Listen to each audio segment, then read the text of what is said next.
Good morning, good afternoon, good evening, whatever time it is, wherever you are. This is Gail of Gaia, and this is Free Range, where we graze on wild ideas.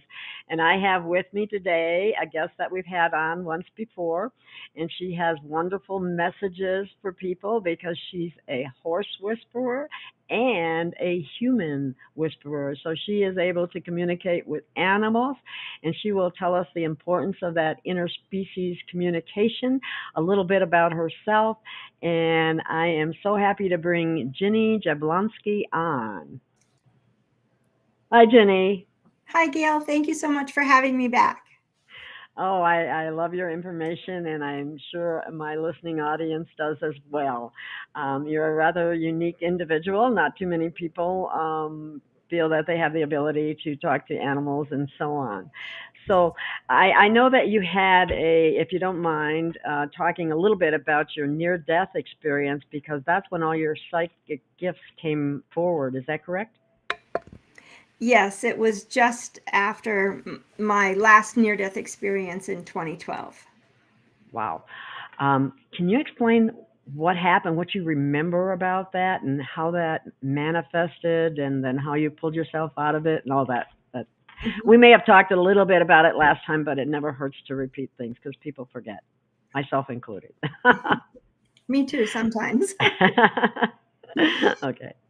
Well, thank you for giving me the opportunity to share again.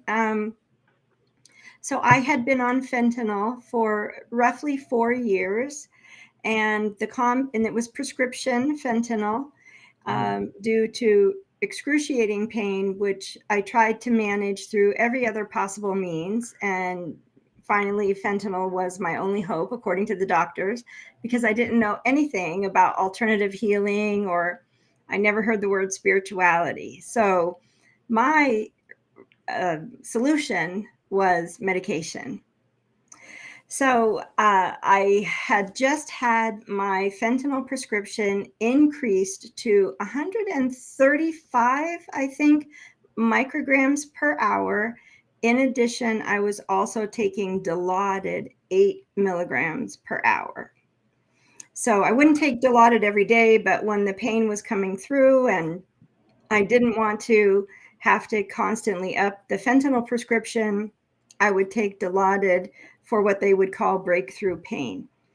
So on that night that I first had the prescription at 135 micrograms of fentanyl and 8 milligrams of Dilaudid, my brain forgot to tell my lungs to breathe. And that's what it says on the package. If you take this medicine, your brain could forget to tell your lungs to breathe. Wow. So, But they um, prescribe it anyway. Okay. That's right. scary. Mhm. Wow. So my experience is different from other people's experience where they go through the tunnel and they have the life review. I was given a choice up front. I was propelled into a white space, and I was met by a man that looked to me very much like religious iconography of paintings of Jesus are Western, sort of Protestant Catholic version of Jesus, sort of dirty blonde hair, blue eyes, linen robe with a blue tunic. And I was brought up Methodist, so that's what Jesus looked like to me. So that's Okay. what I needed to see, that Mhm. to probably make me feel comfortable and safe. And so that's what I saw. And he said to me, you've suffered enough. Your life is over. You can come with me. And I was just about to go with him, and I was reaching out to put my hand in his hand. And I heard a commotion behind me, and very much like the horses behind me in the picture, I turned around and saw 20 horses and 70 donkeys from a sanctuary that I had volunteered at prior to my near death experience. And they were screaming in a human voice, "Don't go, don't go. Don't you remember? There's something important you have to do." And I had no idea what that was, but I turned around and just said, "Sorry, Jesus, I'm going with them." And I popped back in my body. And I'm giving you the shortened version because I'm pretty sure we did talked about Yeah, this a little before. bit. Yeah, yeah, yeah. And That's okay. and then I was very unhappy that I had made that choice. I was screaming and yelling. My heart had stopped. My lungs had stopped. My lungs were on fire. It felt like a 300-pound man was sitting on my chest. I was in so much pain. I was screaming at the top of my lungs, I just died. I just died. I just died. I just died. I just over and over, maybe 20 or 30 times I screamed, I just died. I just died. And my Wow. husband was startled awake. And so that's That that's would startle anybody. he said, "Well, are you okay now?" And I said, yeah, I'm fine. I'm here. I'm fine." I was coughing and I was a little hysterical, but he loves his sleep. So he said, "Could it wait until the morning over Oh my coffee God. to talk about that?" So I said, "Sure," knowing my husband, how he loves his sleep. So we talked in the morning and I said, "I can't explain it to you. I don't understand it myself, but there's something important I have to do and I need to live. And if I want to live, I need to get off the medication." And Gail, you and I discussed this at great length in the last show. So I won't go into that, but it's, if anybody has any interest in the opioid epidemic, I strongly suggest, if you have any interest in that, please go back and watch the first interview where I talk all about my interactions with my doctors and how I was told that people never get off of fentanyl and that type of conversation. Wow. So I just knew I wanted to live. And my husband said, "Whatever it takes, go for it." And that sent me on a really circuitous, very confusing, incredibly enlightening, scary sometimes, exciting other times, spiritual journey to healing. And today I don't take any medicine whatsoever. Are you pain free too? Almost. I had to overcome the debilitating effects of Lyme disease and remove the spirochete from my brain. And I had 4 co-infections, including Babesia, Borrelia, and the other 2 I don't remember the names of. So I had a lot of bacterial infections going on in my body. Wow. Excess lactic acid. I had parasites. I had listeria, which caused Oh severe wow. migraines. So I found all of this out on my journey. And it was a very extensive biologically, physical healing journey as well. But the pain that was creating the pain in my legs, where it felt like my bones were going to explode, and my arms, it felt like my Wow. bones were going to explode. That pain was trauma. That pain was unprocessed memories. That pain was emotions. That pain was ancestral burdens and family trauma. So my Wow. journey was twofold. It was physically healing and psycho spiritually healing as well. Wow. So the original pain, I'm hearing an echo and I don't know why. Hmm. I'm gonna might want to turn our, let's see if that stops it. Not completely, but oh well. Anyway, it made me lose my train of thought. The original pain, were you in an accident or was it from because of all these other bacterial and the stuff that you just talked about? Well, it was a combination of pain sources, Hmm. emotional, family trauma, physical abuse, but also I was in the wrong um, job. I had the wrong job for me. I chose the wrong career. Hmm. I was in international security. I technically, my job description was executive protection agent, but I was a diplomatic protection agent. I protected foreign diplomats when they were That's on right. unofficial state visits to this country. And so I was carrying a gun and I was working, 14, 16 hours a day, 3 to 4 months at a time without a day off. over and over and over again on details in very uncomfortable situations, because I was oftentimes working alongside uh, military personnel from Middle Eastern countries who did not appreciate the fact that I was a woman, I yet they bet. required, yeah, but they did require women to protect the women because they wouldn't allow the women to be protected by men. So it was a catch-22, and it was a very difficult position to be in. how, So how did you ever pick that job anyway? That's kind of interesting. Did you have some kind of family background in it, or not many women would go no, into that. That's the what I was. job found me. So my Oh, family background was outdoorsy. I was born in Pennsylvania, hunters, archers, and marksmen. oh, We okay. did competition shooting and that type of thing. So I was very active at a very young age in running and gunning, IDPA style competitive shooting, speed shooting, etc. And Wow. so I That's was fascinating. Go ahead. Go ahead. I'm sorry. so I was discovered one day at the shooting range, where a Wow. lot of law enforcement and military personnel would do IDPA, International Defensive Pistol Association type running and gunning gauntlet courses, speed courses, shucking and jiving, running and hiding, in and out of cars, jumping over walls, climbing on roofs, that type of thing. And so Wow. in That's fascinating.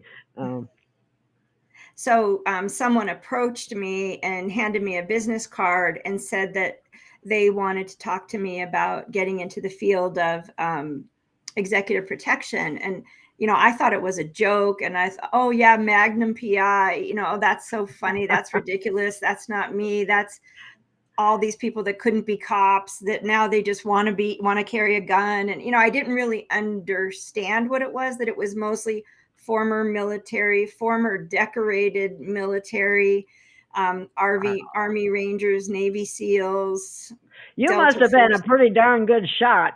Well, Yeah, and if there were 50, let's say 50 people, there'd be 48 men and 2 women, and I would always be second or third in the competition. Yeah, I was wow. good. You must have been. That's Yeah. awesome. And I would Okay. show off. It was really boring to me to do the same competition over and over, so I would show off, and whoever was keeping the score, I would draw their initials in the target with my ammunition. So yeah, Oh I my was kind of goodness. I was cocky, I was arrogant, I was full of myself. I don't think anybody watching the show right now would have enjoyed being my friend at that point. So, but here we are, and this is why I had to learn my lesson. Oh, well, that is wonderful because it puts you in a position where you really can help people. Um, you you see energy, is that correct?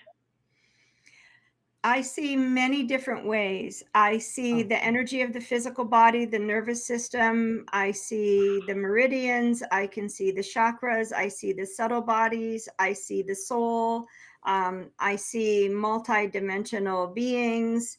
I see many different ways dependent upon what is required of me in the moment. So when I came back from my near death experience, every psychic sense I had, plus some more that normally we don't have in a third density reality, um, were activated. And that's what that single effect is what propelled me to never stop asking questions, because I went on this healing journey, and I went and tried to study all these different spiritual philosophies and healing modalities, and I almost never met anybody that could see the things that I was seeing or understood. And people would get mad at me and tell me that I was wrong. And, I've been doing this 40 years. And the voice in my head would say, and that's what's wrong with humanity, is we're all running on the old programs, and we're all running on 2 strands of DNA, and we're all running on the belief that our reality is all that exists. And So I was made to focus on consciousness. So I can see people's consciousness through symbol, the masculine, the feminine, the physical body, the child, the intellect. We have all these aspects of our consciousness, including fractured aspects of our consciousness. And I had my fair share of that because of a lot of childhood trauma. So the direction I was steered into was an understanding of consciousness. And there were so few people that could ever discuss with me at the level that I was seeing. I'm not claiming to have understood it at the time, but there was nobody that said, "Oh, I know exactly what you're seeing," and could explain it to me. They would say, "Well, if I don't see that way, or it's not in my protocol, or it's not something I learned, it's not true, it doesn't exist."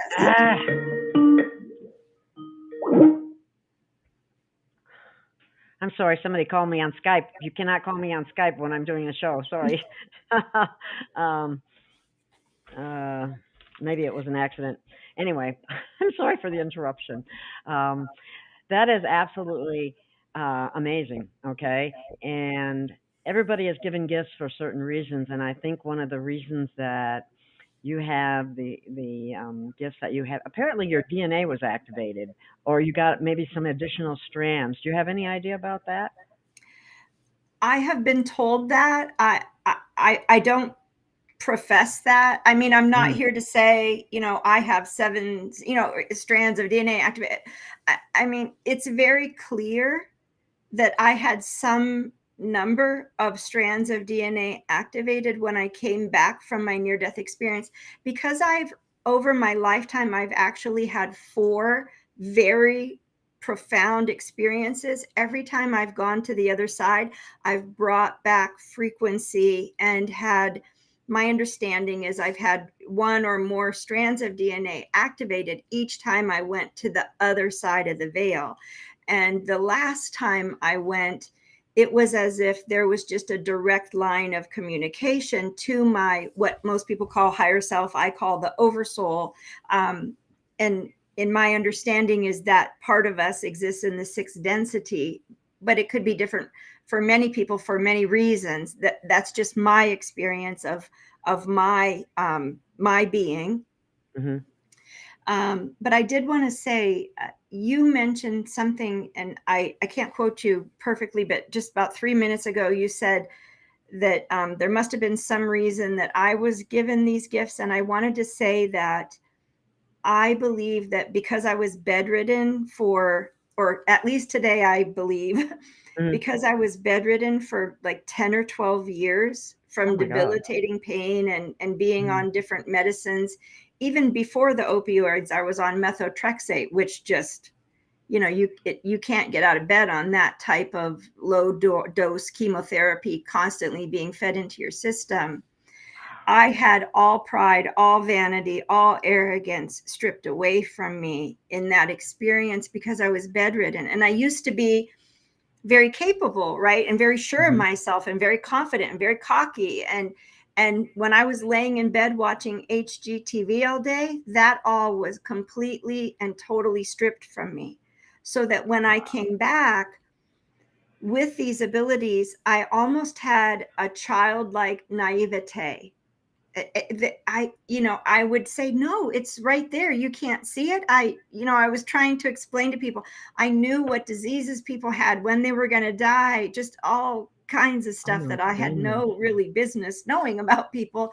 But I had to learn how to manage my own gifts and abilities. And I had to go on a journey to keep searching, to keep finding the information so that I could draw the common threads between the different spiritual philosophies or healing modalities, or meet different people across the world to gather people around me that resonated with me, if not my life experience, with some of my abilities.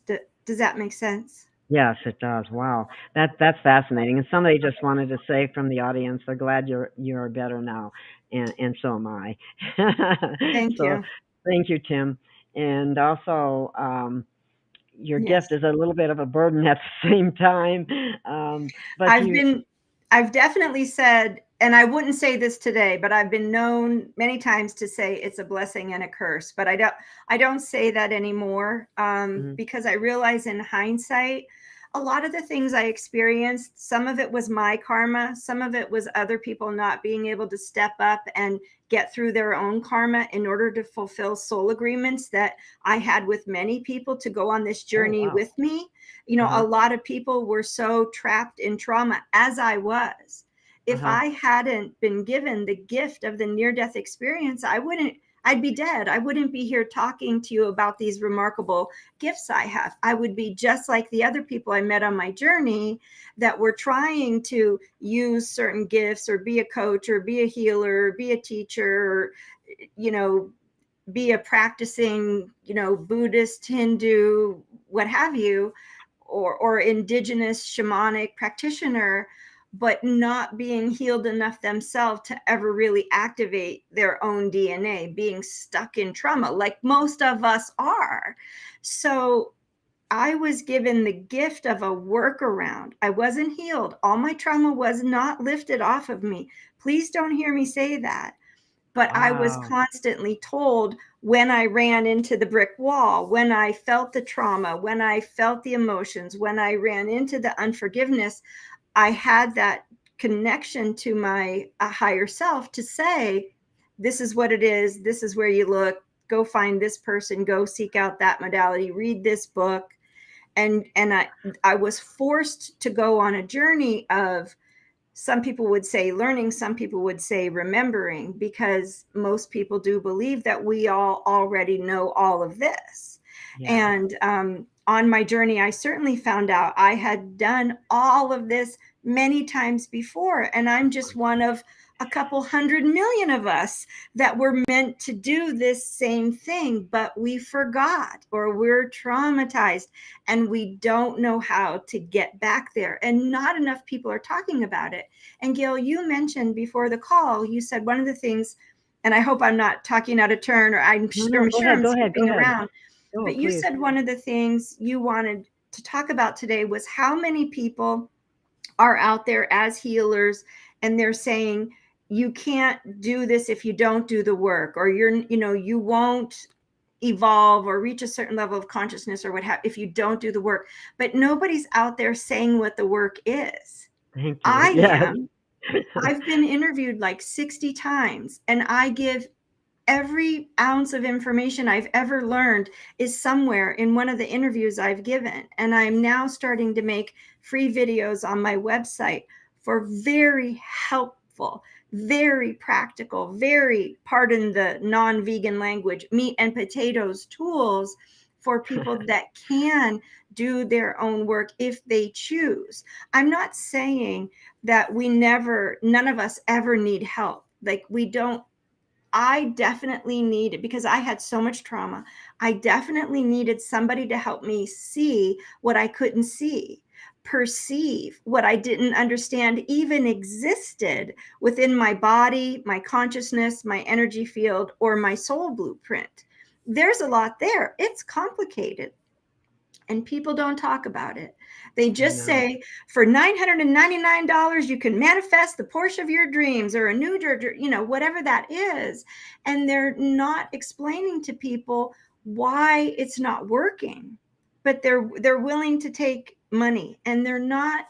I think most people are not helping people become more self-aware, self-responsible, and understand consciousness and the choices that we make as a conscious being subconsciously in our life that continue to affect us for the rest of our life until we figure it out, which is why shamans say you're in spiritual kindergarten when you're 55 or 60, because that's when you begin your spiritual journey. And that's when you begin to have all the aha moments about how things in our life in our younger years are now playing out in our habits, in our personality, in our choices, in our triggers, in our relationship challenges, etc. And in between there is so much information. And that, Gail, that's the information that I'm really passionate about sharing with people. That's so important, and I'm so happy that you're taking us in that direction, because I would like you to share with the audience some of the tools you use that help them to become self-empowered. Because the way I understand it, our subconscious was formed in the first 7 years of life and forward too. But during those 7 years, you're recording everything and you're getting a lot of programs, and those programs may not be to your best interest. And those keep playing out even as an adult. They're still playing out. And so I think that's part of the self discovery that you're referring to, and the starting to know those things. Please elaborate on that. I don't want to, I don't consider myself an expert by any means, but I know where we need to go to really help people, and that's what this is all about. Yeah. Well, I don't consider myself an expert in anything but my own journey. I have a PhD in being Ginny, Okay. PhD probably too, in being Ginny, because I've done 20,000 hours of this, travel, attended God so dang. many workshops. I've done. I'm so sorry. I don't know why everybody's calling me now. I gotta close down my. Keep talking, Jenny. I Sure. gotta close down Skype. I don't know what. Now, I'm not giving like a step-by-step introduction, because in the very beginning, I would do sort of a very long 2-hour talk on where do thoughts come from and where are the 20 different places we could get thoughts from. And we think there are thoughts, and then we take ownership of them. And like 99% of them aren't even our thoughts. Scientists say that humans have between 8 and 15,000, depending on the scientific study you refer to. It could be up to 20 or 30,000, some scientists say, thoughts a day, and that 80% of our thoughts are negative. And I will attest and admit that probably 95% of my thoughts were negative before my near-death experience. I make no bones about that. So, My good friend, the dot connector, and a lot of times I remind her, she'll say something negative about herself, and I say, stop that. right. Delete that thought. I Well, do the same that's thing, but I got to work on my own self too, and it's yeah. helpful when people point that out to you, I think. It is. Good. And what you're talking about is the things we say, our language, the things we speak out loud. And Mm-hmm. that's a different conversation. What I'm Ooh, talking okay. about is the thoughts that run through our mind. Yeah. So,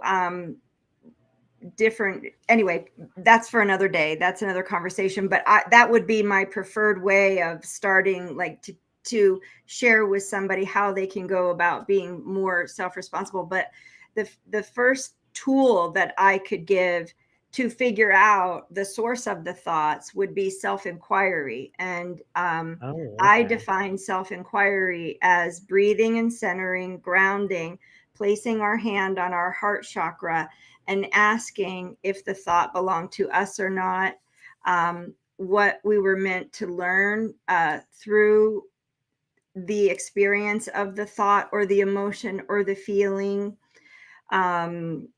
what we are resisting, who we haven't forgiven. Those types of self-inquiry questions can be so incredibly powerful. So just breathing in through your nose, out through your mouth, earth energy up through your feet, focusing on that golden light in your heart center. Put your hand on your heart and ask, what am I resisting? What was I meant to learn?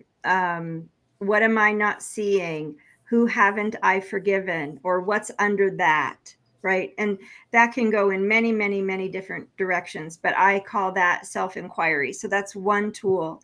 Other tools such as energetic self-awareness, learning to scan and read our own energy field, having energy management practices that not only cleanse our field, but cleanse the surface of our auric field, cleanse our home and our land and our property.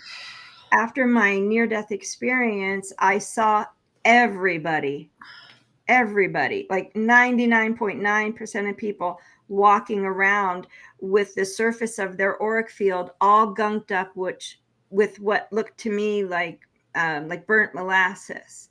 They were just walking around in these bubbles, and you could barely see a little bit of gold or pink or green or light on the inside. And I asked my soul, what is that? That's, kind of creepy. And my soul said, that's everybody else's opinions and projections on all these people, all the shoulda, woulda, coulda, you're not good enough, anger, frustration, guilt, fear at the grocery store. And I said, well, what do we do about it? Do I have that? And my soul's like, you think? you know? Yeah, you've got more than your fair share of that. Oh, wow. And so I was counseled to ask to be placed in a bubble of grace. And grace is a very non-threatening energy. So a lot of people say, I send you love and blessings. And, most people, their energy field braces against love. But most people can't receive love because we've been brought up that love is dominating, love is controlling, love is, sort of twisted, love is narcissistic, love is martyring, victim, sacrificing. It's very confusing. And so when our energy field, when our consciousness says, oh, you're sending me love, whoa, there's got to be strings attached or worse, right? It's not exactly unconditional love. Yeah. No, and very few, at least 10 years ago, I think it's different now, but 10 years ago, very few of us were.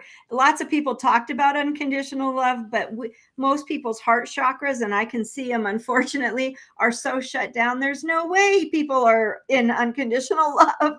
You know what I mean? Yes, I do. Pardon me. So I was given an exercise that I call the spiritual car wash. And I named it something silly because I hope people will remember it.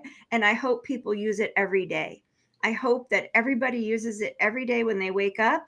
And anytime you leave the house and come home, you go to the grocery store, you go to the ballpark, you go to a movie, a restaurant, you're coming home, spiritual car wash. So here are the steps that I was given to the spiritual car wash. I like that, spiritual car wash. Okay. Explain. So the first step is asking to be placed in a bubble of grace. Oh, okay. And if you do that, if you breathe in through your nose, out through your mouth, ground, focus on your heart center and feel your energy first. Feel, are your shoulders up in your ears? Are you heavy? Are you hunched over? Do you feel pressure on your head? Are you a little headachy? Does one of your teeth hurt? Does your knee hurt? Do you have a pain in your hip? Jot that down and then do the process. So step number 1, ask your higher self to be present and to be placed in a bubble of grace. Wow. And right away, you'll feel a difference. Like, Gail, if you do it right now and your audience members do this, you will feel a difference. Grace, to me, it's like you go to the picnic and you have a hot dog and you get some mustard on your t-shirt and you have to come home and do the stain pre-treating. Grace is like a stain pre-treater because most of us, not all of us, but most of us aren't going to be offended by grace. We're not going to go, oh, you want something from me. Oh, you're forcing me to heal. Oh, you're trying to control me, right? When grace comes in, it's kind of like being tickled with a feather. And it's like, and I don't mean that in a creepy way. I mean, literally, it's a soft, gentle energy that's like a calling home. Do you remember what it feels like to be enfolded in the light of grace, in absolute and unequivocal forgiveness and acceptance and peace, right? It's gentle and it makes the hairs stand up on your arms in just the sweetest, nicest way. And that's just asking to be put in a bubble. And how did that feel for you, Gail? It felt good. It did. It felt Right. good. I felt So that. number two, Kind of then, give me tingles. yeah, me too. Just talking about it. So number two is ask that the light of grace shine down on the outside surface of our auric field 360 degrees. So it's shining on us from all directions, 360 degrees around the outside surface of our auric field. And here's where the stain pre-treating comes in, right? Because it's like, hey, remember me? Hi, just gonna help you realize that you're safe and I don't have any grand expectations of you and I'm not trying to force you to change. I just want to soften you up a little bit. Are you open to being softened up a little bit? That's what the light of grace feels like to me, like a stain pre-treater. So how I does love that that feel? picture. I'm going to use that going forward, Ginny. I really like that a lot, and I'm sure um, my audience does as well. See, because we like tingles. Yeah, right? Yeah, Okay. yeah. So then now's when we call in the big guns. Now we ask that the violet flame of transmutation shine down on us 360 degrees all around the outside surface of our auric field. Oh, wow. Okay. Now that makes your skin and your bones tingle, not just the hairs on your arms, right? Yeah, right, right, right, Okay. right. But here's the kicker. Here's where we really set the intention. And of course, it would be beneficial to set an intention ahead of time if we're, have that much time. But so I'm going to say it the way I would say it if I were doing it for me or Mhm. teaching a client. I ask for the violet flame of transmutation to shine down on me 360 degrees all around the outside surface of my auric field to cleanse away everything that does not belong to me. Everything that does not belong to me. And all attachments or astral entities that are attached. So more than people would like to admit, all of us are walking around with little sucker fish on the surface of our auric field trying to get in, astral entities and other types of beings and people that are angry with you and people that you're angry with. I promise you, they're right there on the outside of your auric field with a hammer and a chisel trying to get in, right? Wow. Or they already have an energetic cord into you. So the violet flame will come in and transmute just about everything from what I have experienced. Not everything, but almost everything that is stuck and crusty and solidified and crystallized on the outside of our auric field. And when you do that, and then you breathe in through your nose, out through your mouth, earth energy up through your feet, and you feel what it feels like, all of a sudden your shoulders come down, your back straightens up, your head comes up, and you're like, oh, I can breathe. I know what it feels like to feel me. What a relief. It just feels like a burden has been lifted. Oh, I'm sitting up straighter in my chair and my knee doesn't hurt anymore and that toothache is gone, right? Wow. So Awesome. how does it feel for you when you asked for the violet flame to cleanse? I use the violet flame a lot, so I Oh, like it a lot, and it does do that, and I see it when I meditate a lot. I see a golden circle or kind of mm-hmm, a circle, it's kind of a wavy mm-hmm. circle, and then I see purple, violet all around. But what we're talking about here today is a little bit different because I know people that use the violet flame all day, every day. And for whatever reason, unless we are specifically aware in our consciousness that we also need to cleanse the surface doesn't get cleared. I mean, I see yoga masters with the outside surface all gunked up. Oh, wow. People that do salt floats are often pretty clear. And people that do martial arts, so there are different categories of martial arts or qigong. Some people do it for health and wellness. Some people do it to control the body and mind. And there's a third kind, and that is to seek immortality. And that's where really advanced esoteric lessons are taught over years, often decades, to people that are then considered masters. And they are the ones that really learn a lot. They're the ones that levitate and get small and get big and project and kinesthetically move things around and have cities, what are known as cities. So in Eastern practices, shaman are called siddhas, and abilities, unique, extraordinary abilities, are called siddhis, siddhis. So, Wow. and those, I have those abilities as well, except the moving things kinesthetically I've never been able to do, but making myself small and going in someone's body or making myself real big, those things just happen like regularly to me without even thinking about it, and when it was appropriate, thank goodness. um, That's amazing. right. Wow. So the asking for this spiritual car wash for the outside surface of the auric field, once it's in your awareness that's a thing, then as it becomes a part of your practice, it will generally, not always, do that as well. But if you just assume that it's always going to be done and you don't check in, which happened to me, I'm telling you this from my experience.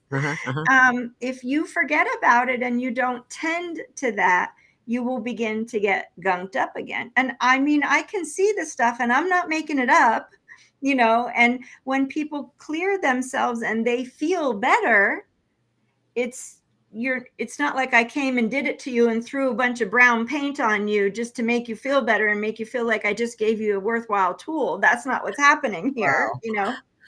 Do I have some gunk to clear off? Well, Probably. I think you're working on it. So if you just hold that intention for the violet flame to cleanse the outside surface of your auric field in the reality that you're operating in now, whether it's 3D or 4D, and that's none of my business, cleanse that outside surface and then tell me how you feel. Oh, okay. Yeah, I never even thought of it that way. So that's very interesting. You just taught me something totally new. Thank you. Mm-hmm. Yeah. Wow. Yeah. So So go on. Go ahead. What was you going to say? that also helps us to perceive ourself. So if we're all gunked up, it's really hard to perceive our own energy, you know? Yeah. So when that is clear, you can then begin to scan your field, whether it be from a physical body perspective or the luminous architecture perspective, or just chakras specifically, looking and asking for any dense energy that's ready to leave be revealed to you, whether you have to understand consciously what that might be or whether it's just ready to go. It helps us to be able to perceive our own energy better. And for me, it's very difficult for me to perceive a person internally if their auric field is gunked up. So oftentimes I'll get a little frog in my throat when I start to talk to somebody, and I'll say, part of me, would you, so we can have a nice conversation, would you do the spiritual car wash?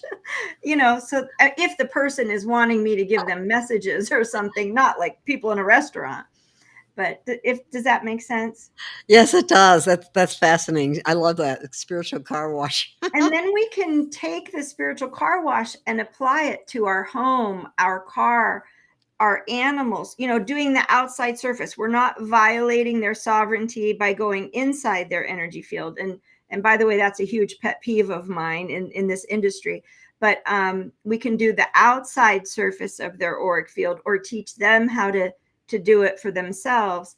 And the last thing I want to say that this is very helpful for is our astral body. And I've never heard anybody talk about this before either. Every night, almost all of us are astral traveling. whether it's dreams and traveling into the past, or dreams at a higher level of consciousness traveling into the future, or we're going to the places that some people believe they're going to, ships or crystal cities or whatever, to do healing or be educated. We are traveling through the astral realm when we do that. And when we come back to our body, if anybody assumes they're not picking up hitchhikers or distortion in the astral realm on Earth, they're delusional. They're Wow. delusional. Okay.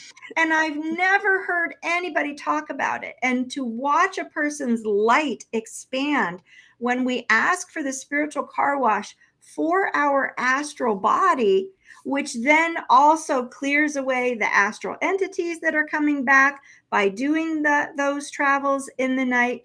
It makes a phenomenal difference in our attitude, in the level of energy that we have, because we don't have these other astral beings, trying to get us upset and feed off of the negativity or just drain us by having energetic attachments to us. So this is stuff I've just never heard anybody else talk about, and it's No, I so haven't either. helpful.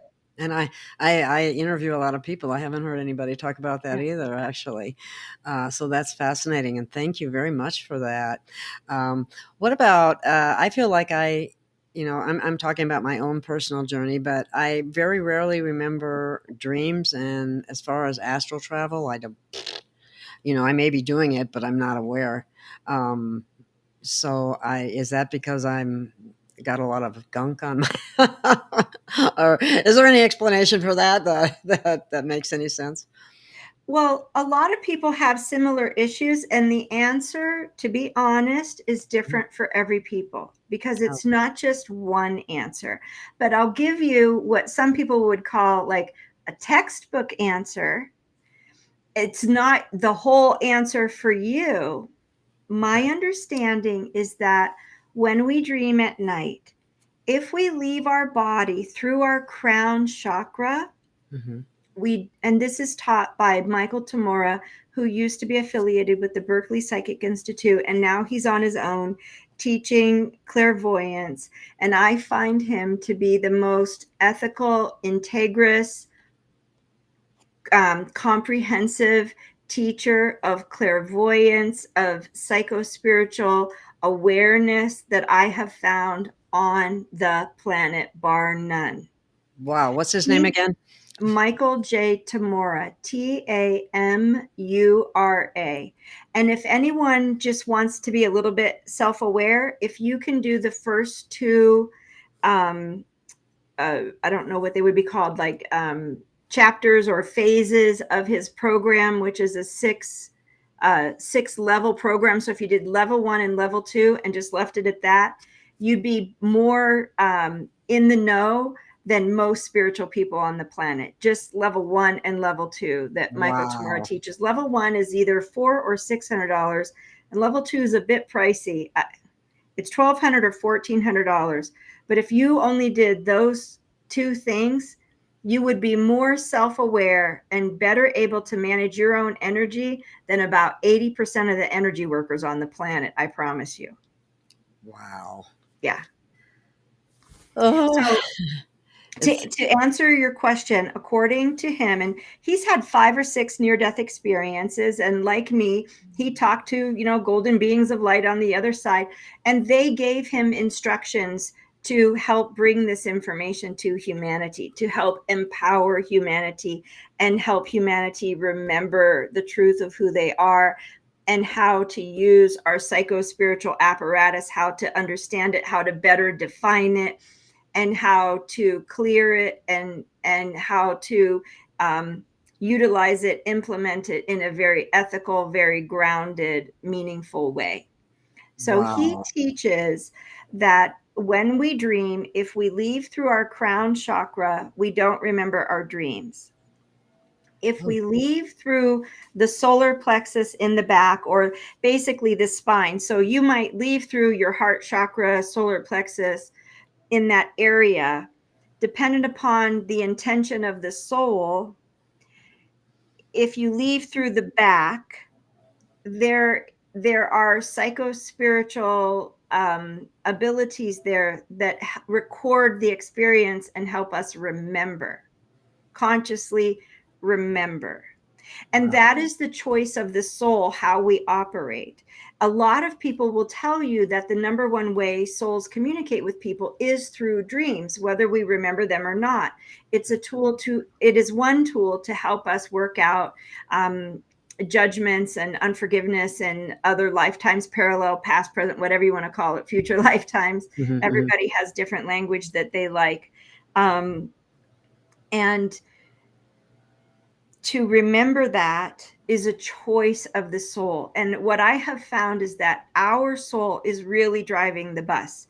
Our soul is the one we have to convince to turn on the abilities. Our soul is the one that wants to feel the frequencies of gratitude and grace and love and appreciation emanating from our heart chakra in order to begin to activate our spiritual evolution. So if we're running around in a 3D mindset, in a fear-based, anger, judgmental, shoulda, woulda, coulda mindset, very rarely is our soul going to just go, oh, you want all your abilities turned on and you want your DNA turned on, and you want an easy life. That's generally speaking not going to happen. Now, I was all those things, and I had, gone through a lot of suffering and pain and trauma, and for whatever reason, my soul allowed me to make the choice to come back after numerous experiences so that I could understand this information. Wow. That's awesome. Now I don't feel quite so bad that I don't remember my dreams. If my Mhm. soul's in charge, there's probably a good reason for it. Well, Uh, it doesn't mean that you can't ask for it to be different. And you can go yeah. into self-inquiry, what is it that I have not yet understood? What am I not letting go of? Where am I resisting seeing? A lot of people just plain and simple resist receiving information from the divine because the sense of unworthiness and doubt is so prevalent that they can't have what the soul wants to give us. So that's why I say Wow. it's very unique for every person. It's not the same for any of us. But suffice to say, we're at the end of a cycle. We are ancient souls. A lot of us present here have had a lot of lifetimes, and we're doing a lot of cleanup in this life. That's the conversation that I focus on, because I focus on building a bridge for people who are stuck at third or fourth dimensional consciousness and who are wanting to find their way to a more open, more, let's say, I don't want to offend anybody, but a more evolved perspective. But it's very, very difficult to go from 0 to 60. It's something that's why a lot of people say it's a personal journey. Everything has to come from, within, because it's a series of thousands of tiny little revelations and aha moments that help us on our journey. It's often not super helpful when someone just gives us the story and reads us the last chapter in the book, because there's so much missing. There's so much missing. And what's missing is self-empowerment, self-inquiring, managing our own energy, understanding what makes us human, understanding consciousness and how consciousness works, how emotions and judgment affect our every waking thought and everything we say and do. So that's a judgment. What you just said, that's a negative that would hold us back. Correct? Well, the Buddhists Oh. would definitely say that if judging anything, creates a huge issue. And however, I was told that at the beginning of my journey, and I'm like, what are you talking about? What's there not to judge? So it I, was I can a appreciate that. series of thousands, literally thousands of epiphanies and places where I had an opportunity to go inside and forgive myself for judging myself, forgive other people for what I judge them for, and to go on that inner journey and sort of excavate my own consciousness and find all of these events and unprocessed memories in my body that were preventing me from being in a place of non-judgment. And if a person really truly wants to go on that journey, that's somewhat of a requirement. Now, there are people who will tell you that it's not, that all you do is make a choice to be happy. And that doesn't work for everybody. And that's why that's not a very popular program to be involved in. Just choose, just be here now, be present, look up at the stars and clear your mind and everything will be great. There's a lot in between here and there. Right. Or say a bunch of affirmations and everything will just manifest magically. Right. That doesn't happen either. But I've often said to myself and others at times, I'm my own worst critic. And so that requires a lot of self-forgiveness and self-awareness and self-inquiry. Why am I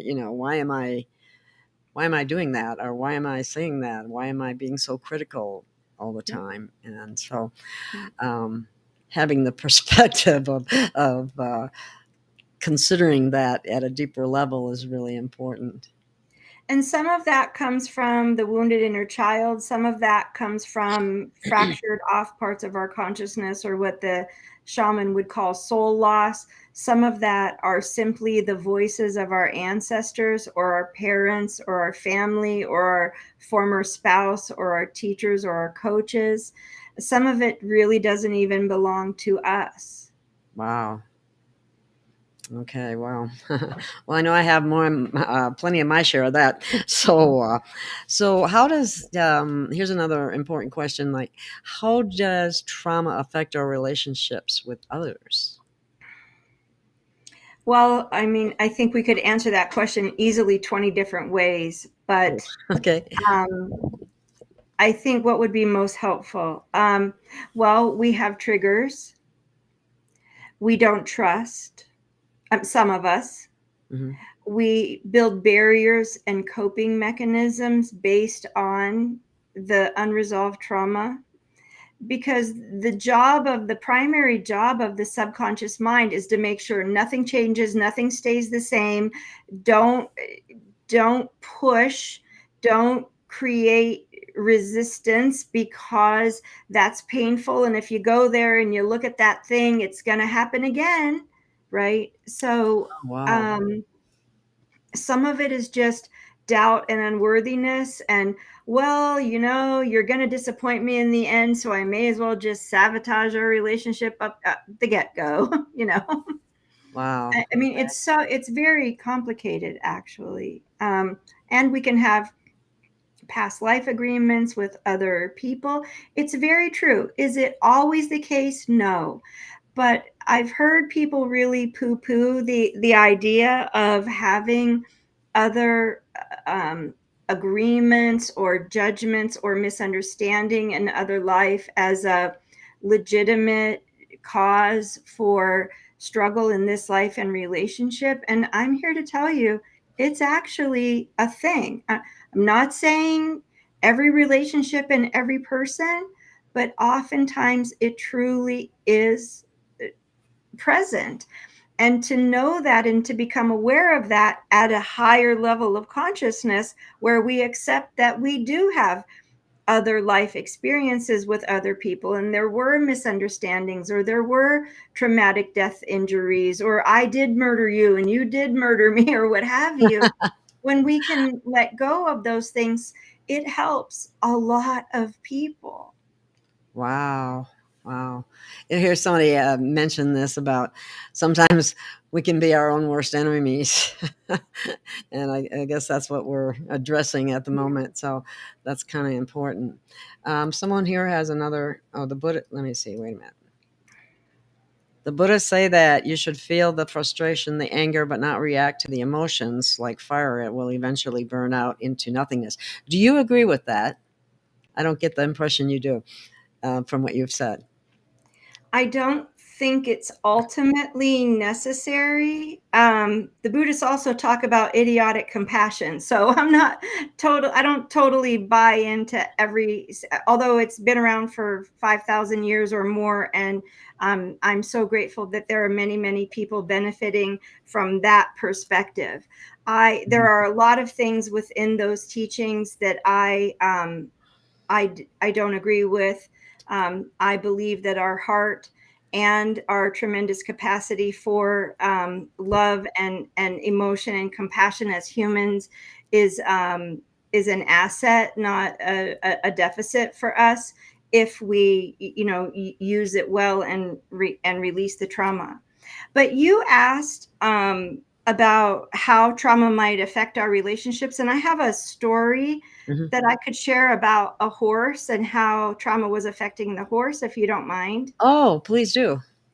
And it's parallel to the idea of just make a choice to be happy. So I worked with a woman in Arizona where it's very hot desert area, and she had a Norwegian fjord, and she just had this horse for maybe 6 or 9 months.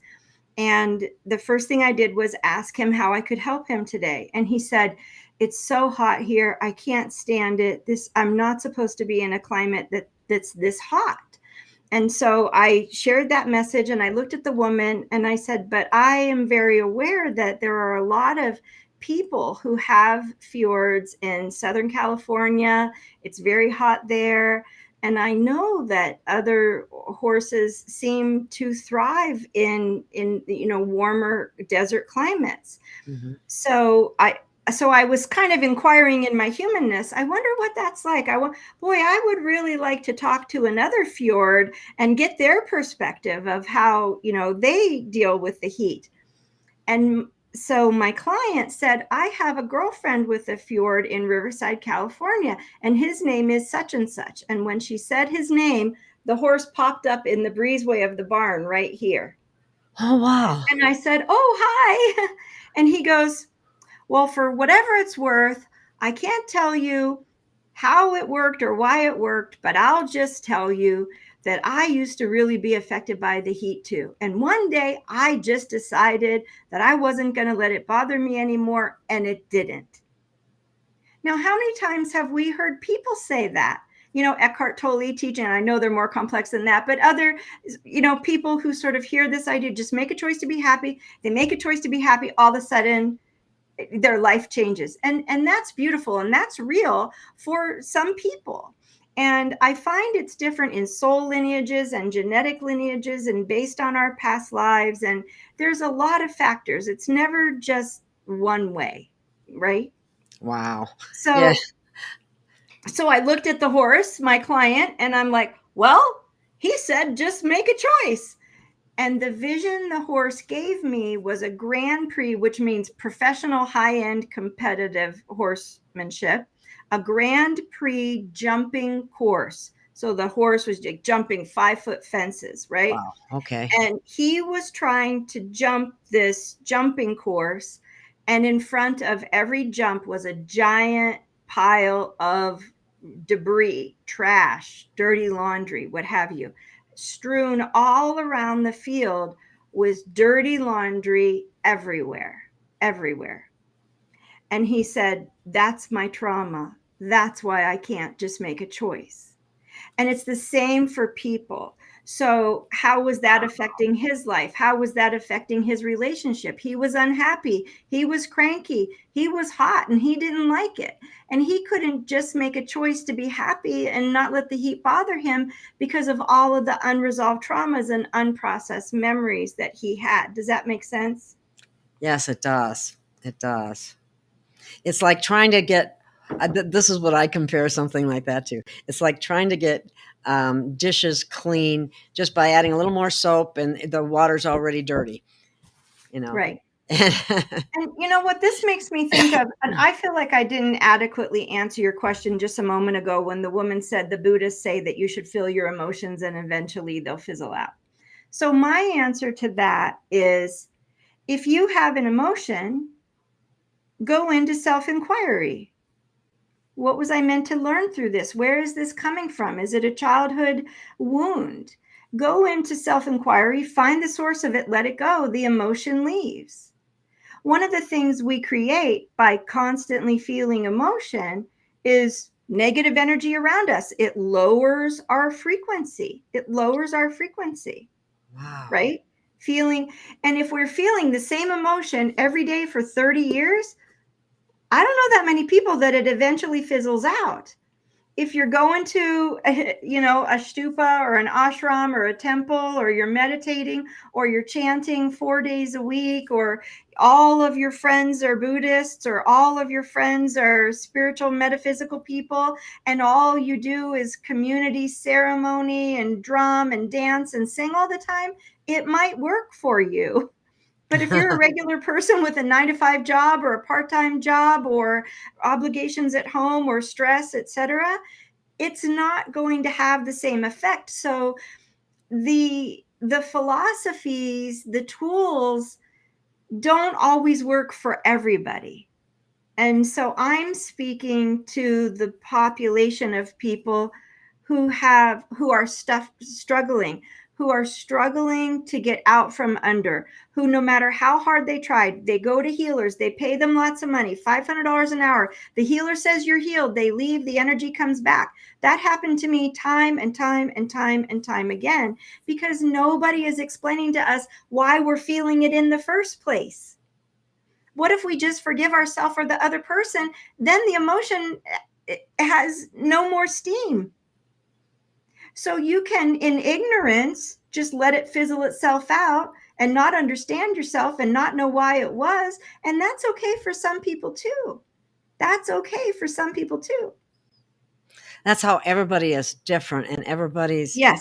issues, so to speak, are different. And that's why the self-inquiry, the Yes. self-analysis, more or less, Yes. is so important, to become more self-aware in order to be able to help yourself more. Does that make sense? Yes. And by the way, a lot of the tools I just mentioned, the sound healing, the ceremony, the dancing, the chanting, the singing, those are all band-aids. Those don't heal the core wounds. They clean the wound constantly so we don't have pus oozing out of us. Right? Oh, that's interesting. But it doesn't make them go away. No, rarely. For some people, it does. Some people have one thing, they go get a Reiki treatment, it's gone, poof, they're great, it never comes back. But Wow. I'm talking to the majority of us who are struggling, and it came back, or it never went away in the first place, and people are really frustrated and not understanding why. That's the audience that I'm talking to. And that's beautiful, because one of the things that I think is so important is there are a lot of people out there who are your regular average people. They can't Mm-hmm. even afford to go to these healers. Right. Okay. Right. And maybe they would be wasting their money anyway, but they don't know that, and they feel deprived, and they don't know what to do or where to turn. Right. And so Right. I'm so happy that you're sharing this information, because I Mm-hmm. believe it genuinely can Yeah. help people, Yeah. myself included. Yeah. I mean, I spent a lot of money on many kinds of healers, and tuning forks, tuning the biofield or whatever. And if it's on the left side, it's your great grandmother, and if it's on the right side, it's your uncle, or I mean, they have mapped the biofield. They have mapped the biofield. And you can, with a tuning fork, with the harmonic egg that Gail Lynn discovered, with what's the other thing that I was going to mention? Or just psychic surgery and Reiki, right? People can come up to you with a device and they can remove energy from your field. That is 100% true. Wow. But or they can teach you to go into your little room of contracts and cut the cords with people and revoke agreements and send them away. But if you haven't forgiven them, they're not sent away. If you haven't forgiven them, if you Wow. still have an energetic charge in your field, and like the person just wrote on the bottom of the field, trauma imprints are deep, because what happens is the trauma is coming in on another frequency. It happened because of something else, because of something else, because of something else. It's like peeling the onion. So it may be true that someone can use a tuning fork or a gong or a drum or a whistle or a crystal, to help relieve some energy or some denseness from your energy field. But I did that 50 or 100 times and it came back because my soul wanted me to know why it was there in the first place. And if you don't leave a healing session more empowered, more self-aware, understanding what it was I've gone to healers and they've said, read this 3-page statement out loud. Why would I read this? I don't know what it means. I don't know what it is. Well, if you don't have faith, you're not going to heal. Or just, that'll be $500. Okay, I did this, I did this, I did this, I did this. Okay, bye. But why was it there?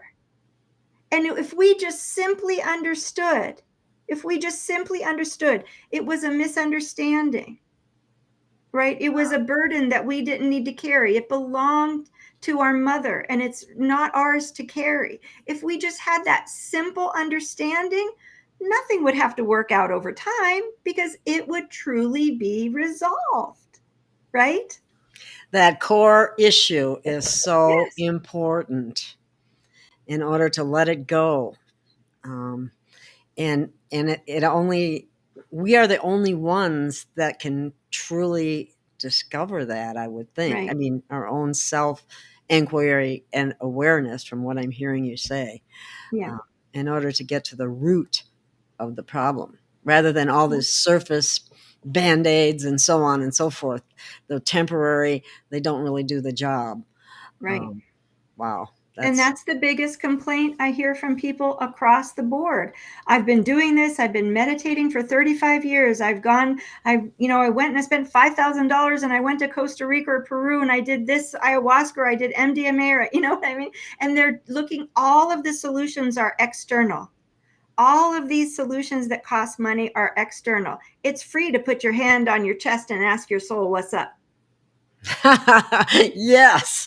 Oh, that's excellent. Thank you, Ginny. And so many people need that because they just, especially now, I mean, with the cost of everything, people are just really struggling financially, and that's Yeah. really helpful, and that's really important. Yeah. And I keep my prices below $200. I mean, I've spent quite a bit of money on my journey. I don't know if I will ever earn enough to repay my husband for what I took out of our savings on my journey. But I will never charge more than $200 an hour. I won't, because I paid people $300, $400, $500, $600, $800 an hour, $1,000 an hour, many times. And people that I paid that much money to, I was never helped, not one time, not ever, by anybody that I ever paid that much money to. I never walked away knowing myself more, understanding myself more. Never. Wow. That's really important for people to know that. And then that makes me not feel so bad that I don't have the money to be able to do that in the first place. Yeah. So that's wow. That's really important for people to know. So let's see. Are there any other let's see. You mentioned in your compassionate wisdom. Would you elaborate on that a little bit? What do you Well, mean by that? compassionate wisdom is a term that comes from the raw material, the law of one.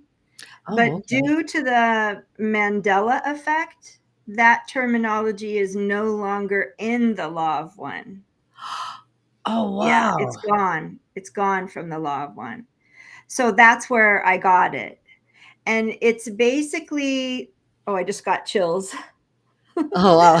It's basically the thought that you don't walk up to people and give them the last chapter of the book, right? You don't say, your problem is, and here's your answer. You wait for people to ask and you give them the appropriate answer at the level of consciousness that they can handle and cope with. Wow. That's what compassionate wisdom is. It's not running around trying to heal the world. It's not trying to fix everybody else's problems. It's not trying to tell everybody, oh, you're doing it wrong or whatever, because because there's lots of ways to get to the end, and eventually all the broken pieces make their way home. We all do, no matter what road we take, no matter what path we take. And compassionate wisdom is a philosophy where you allow people to make their mistakes and you don't run in and try to save them. Like if we were in like the shadow rescuer archetype or the shadow healer archetype, where you're, I've heard people say, oh, I'm pushing energy in this person right now, or I'm healing that person across the room, like I can do that. And it's like, well, it's not for me to tell you right or wrong, but in my mind, it is a judgment. But it's what I have learned is it's not appropriate to be trying to heal people that aren't even asking for our healing. So that's what compassionate wisdom is from my perspective.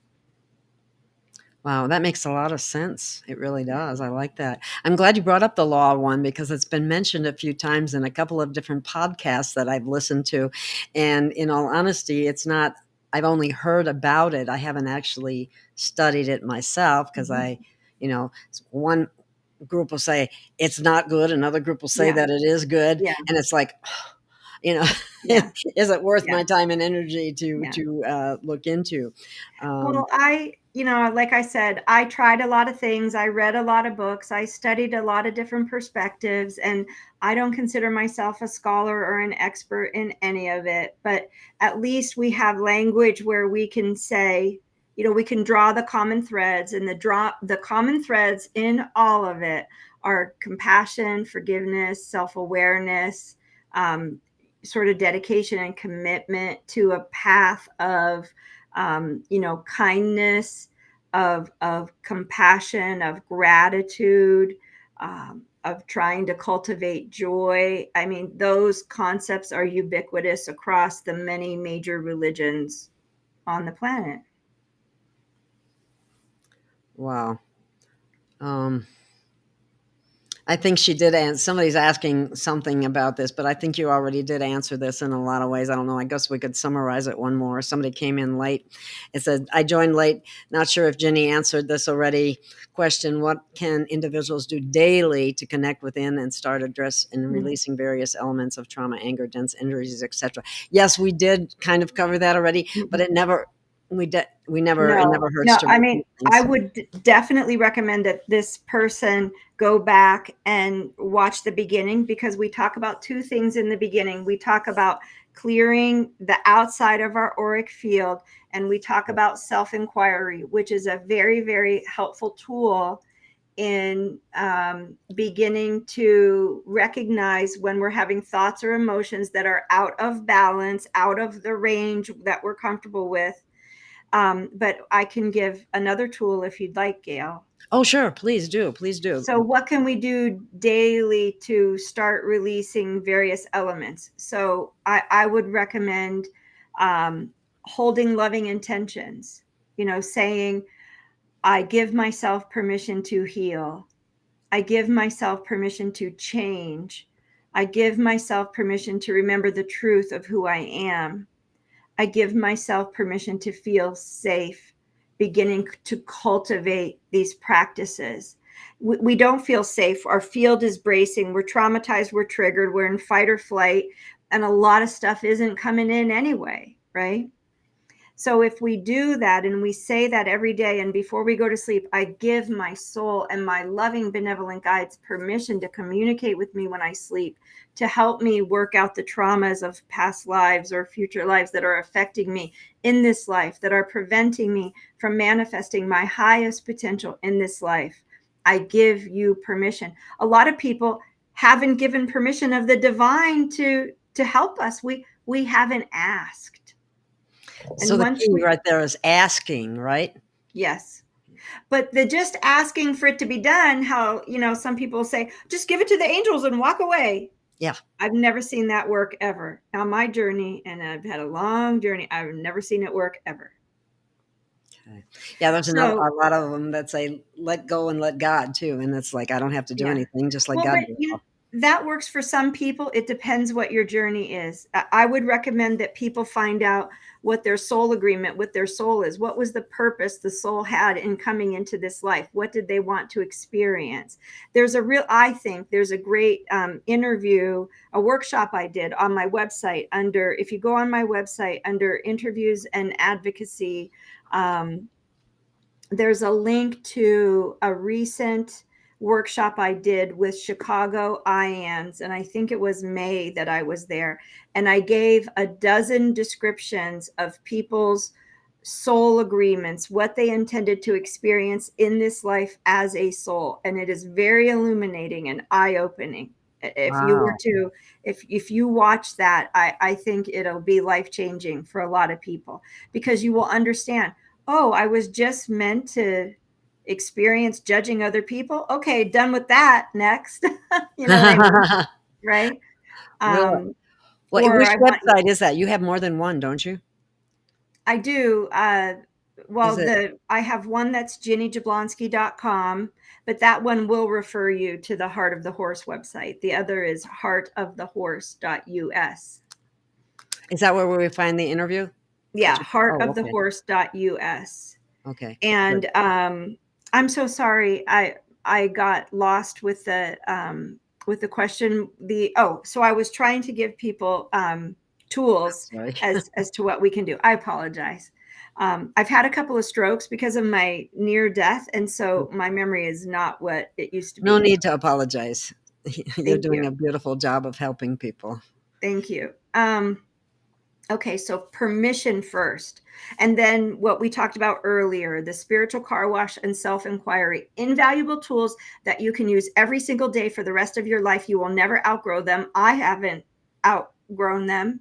And I'm doing some pretty, high level work with people right now. And I'm still using them. I can imagine a time when I wouldn't be using them.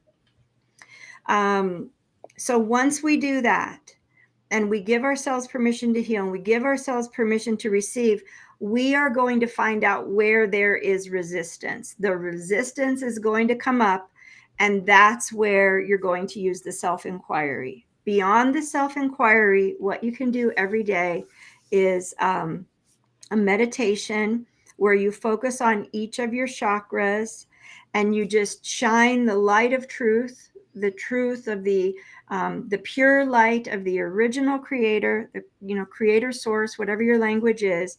Shine that light and just start at the. I like to start at the heart chakra and then go to the root chakra, because to me, the heart chakra is everything. It's where everything begins and ends. It is in the heart chakra. So start with cleansing the heart chakra, and I would do something like this. And again, we can ask for the light of grace, right? I Oh, ask okay. for the light of grace to permeate my heart chakra anywhere and everywhere. I am ready to release any emotions or judgments, any thoughts or feelings, anything that is preventing me from manifesting my highest potential. And again, this will be all of the stuff that we don't need to be consciously aware of, right? That's when we have to be consciously aware of something, we're going to get that information, generally speaking, through self-inquiry, if not through somebody that's helping give us messages. But I ask for the light of grace to shine down in my heart chakra, through my heart chakra, all levels, layers, dimensions, all chambers of my heart chakra. Everywhere there are dense energies, emotions, or judgments I no longer need, they're no longer helpful, they're no longer beneficial on my journey, excess energy, irrelevant information, I ask for that all to be lifted off of me. And you're asking your higher self, right, to help assist in lifting this off and transmuting it. And that's the light of grace. And then go through the same thing with the violet flame. Right? Some people don't yet like to use fractal of light, and you can just say the pure light of the original creator. That you can do that as well. If you don't like to use the green light of healing, the blue light of clarity, the purple flame of transmutation, some people don't like that. Some people only want pure life force energy, the pure light of the original creator, and that's fine too. So if you don't like what I'm suggesting, substitute something that makes you comfortable. So after that light is cleansing, and you will see stuff like sometimes it'll just look like, a dam has broken and it's flowing, After that, what I like to do is to encourage people to breathe in through their nose, out through their mouth, focus on that heart space, earth energy up through our feet, and find, just like they teach us in heart math and many other spiritual philosophies throughout the ages, find something to be grateful for, whether it's the smell of cookies in grandma's kitchen or the way you felt about Aunt Sally when she showed up with her hair, and she was always so nice and, so thoughtful and kind, or the incredible love you have for your mother or your father or your child. Anything you can find to be grateful for. If you can muster joy and that a joyful, great. If not, find something to be grateful for. Even if it's your little puppy or your new car, it doesn't matter. Gratitude is gratitude. Find that feeling of gratitude, feel what it feels like to be grateful, and then radiate it through your heart chakra and send it to yourself.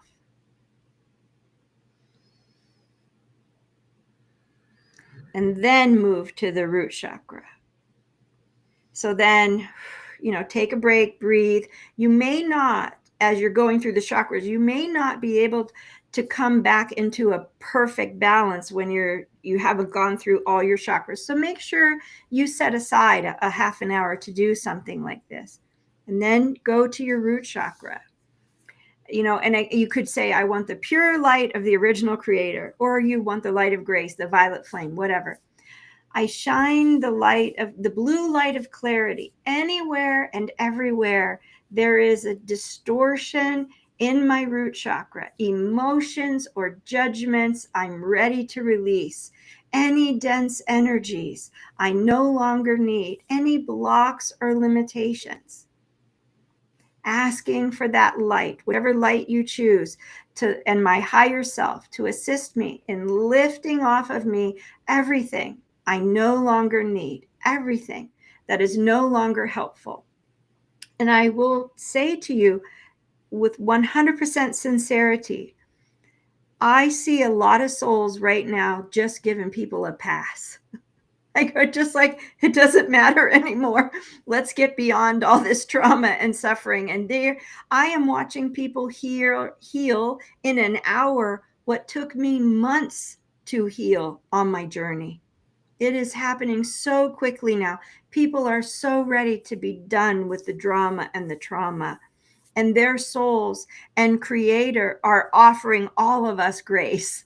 Almost all of us. I've really never met a person who isn't like, yeah, I'm ready to be done with this too. This is getting old, Oh yes, so much so. Yeah, You're I making me mean, misty-eyed just thinking about it. it's so Um, true. It's so true. It's very true. yes. And then so you go through that process, you release everything you no longer need.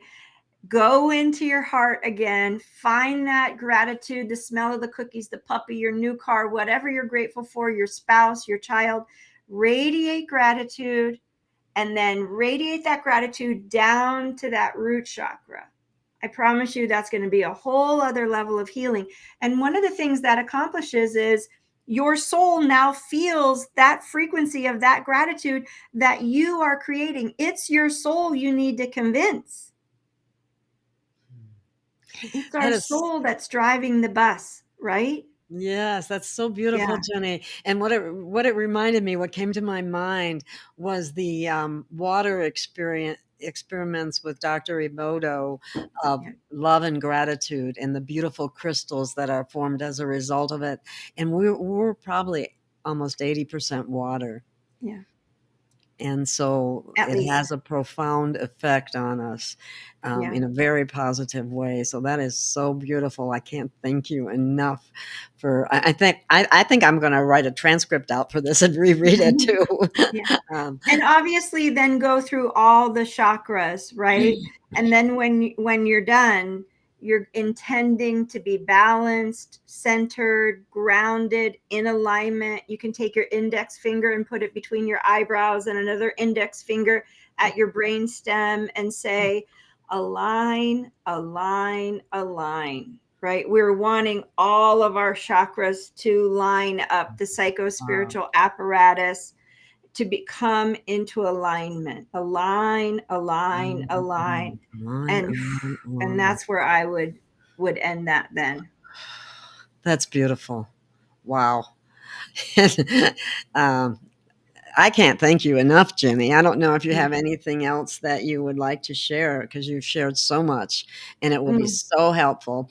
And I'm going to put this out everywhere because this has the potential to help a whole lot of people. Well, thank you. And once again, we didn't really get to talk about animal communication that much today. Yeah. So we'll have to maybe do that another time if you're open. Yes, definitely, because I want to know about that, and I want to know how you experience the telepathy with the animals. Right. So we're going to have another show. Okay. Okay. As you agree, I'll definitely put it in the schedule, because this is very valuable, and I can't thank you enough. So, thank you, thank you, thank you, and I mean that sincerely. Thank you. And wow, what a healing journey in one show. So thank you. You provided the tools, and that's what I've always been looking for someone to share some tools that people could actually use rather than just being told to do the work, because to a lot of people, they go, well, what's the work? Right. It's, I used to think that myself, like, well, what work? What are you talking about? You're talking about Right. going within. How do I go in? How do I go within? Right. And what do I, and we just covered it all, really. Right. Well, Self-awareness. I don't know if we covered it all, but we definitely did not cover it all, because believe me, when I tried to go within and get in touch with that light inside of me, there was barely an ember left burning. There was evidence that a fire once existed, So, Okay, I spoke prematurely. I guess all would not cover it. So, I'm just very happy with what you did share, because it's so important. And I'm grateful that you allowed me to come back, and I hope that it helps a lot of people, because I know that this message is what a lot of people are really hungry for right now. Actual tools. And we're at such a critical time in our earth plane, however you want to look, in our universe. I mean, it goes out all over the place. And I think that's part of the reason why what you're saying is people are healing faster once they know what to do. Because we're time sensitive right now. Have you gotten one more question? Have you gotten any information, or do you know anything about a flash occurring that will move people along even further and faster? Many people in the metaphysical community and the disclosure community do talk about a solar flash. Yes. There are others who talk about gamma and other rays coming from another sun very far away that went supernova some time ago. I think it was like 400 years ago. I think Alex Collier talks about this. So we're right at the time for that energy to be reaching us. I think it's a legitimate theory. Some people subscribe to it. Some people don't. Yeah. One way or the other, our DNA is being activated. We are evolving. We are growing. We are elevating our consciousness. We are being given the opportunity to evolve or choose not to. Some people are tired. Some people are choosing not to, and we have to be careful not to judge the ones that are choosing not to, because they might have been here holding the light for all of us to have all the escapades that got us here in the first place, So I think it's for each individual person to find the message that resonates with them.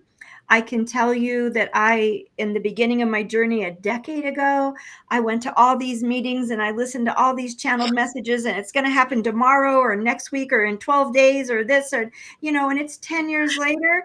And just 10 years later, it still hasn't happened. Except our society is a lot worse off and a lot of people are really struggling. So I think that the internal focus, our choice, where we put our energy, where we put our focus, what we choose to perceive. I know for me, my family, my marriage, my circumstances, everything is completely different now for me because I did the practices, the spiritual car wash, the self-inquiry, the cleansing, the chakras, the communicating with my soul, the always sort of seeking and trying to find people that I resonated with. And we are gathering, like-minded people. But when I say like-minded people, I guess it's just, where do we resonate today?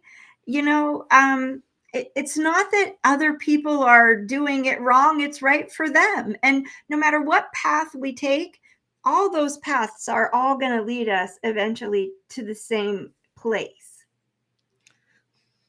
Beautiful. Thank you, Ginny. Thank you so much. This is beautiful. A wonderful interview. Thank you, thank you, thank you. And we'll have you back again soon, and I'll be in touch for that purpose, as well as sending you copies of what we did today. Alrighty, thanks. You have a beautiful day. Bye to everybody. Bye-bye. Thank you. And here we go. I'm going to end the show. It's a wrap. Thank you, everyone, for listening. Thank you for being here. And be sure to watch. We'll be doing this again. Thank you. Because we got to hit the animals, because the animals are really important. My animal has done so much for me. So anyway, all my animals always did. And I'll be happy when we get to see them again as well. So thanks again. Bye, everyone. Bye-bye. Bye-bye.